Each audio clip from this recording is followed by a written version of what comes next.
how are you planning to sleep and rest? Well, actually, this race is 680 nautical miles. It's 1/3 of passing the Atlantic Ocean. So we had taken some of the experience some of us has had from an ARC, saying we need some very strict planning. So we have a schedule for all crew members. We have 3 to 4 hour shift, and everything is scheduled already now. So I can tell you Wednesday morning who is on charge there.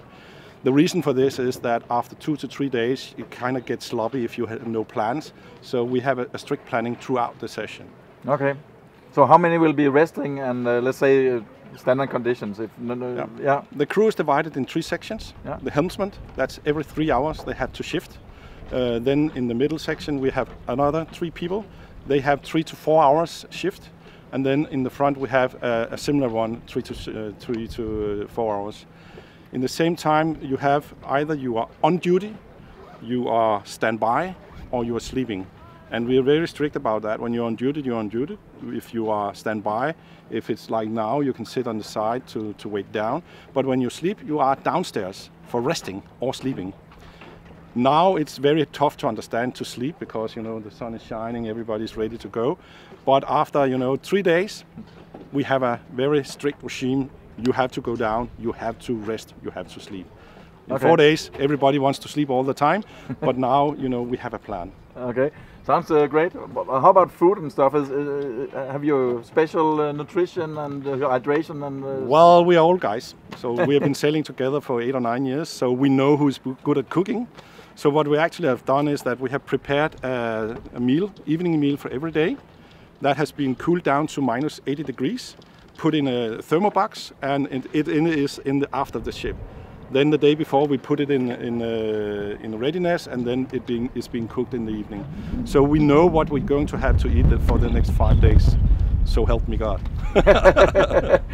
so this sounds like a really tight planned operation you are doing here. Yeah, it's because we took the paradigm of passing the Atlantic, because despite the fact that it's only 680 nautical miles, you can't go ashore to buy shopping in Rema 1000 or something like that.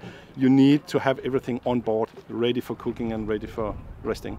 And then everything else, we have all the waters is in the aft section, all the bread is in the head of the boat, and then we have some popcorns in the anchor compartment that will be pulled out for resting. So we have also distributed the weight on the boat. Perfect. Yeah. Just one final question. Are you in a full kind of race mode like you do? I will tell you that when we get back.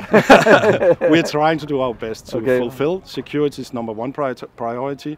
But we don't just do it for the fun. We do it for get over the line, but we also try to do it as fast as we can. But do you have a lot of sails for sail changes? We're fully equipped. Like we do day-night shift racing. We are also so lucky we have a very competent shore team. So Jan Hansen, who has an issue with his boat, he's helping us on land with predicting wind and tell us what to do and what's not to be done.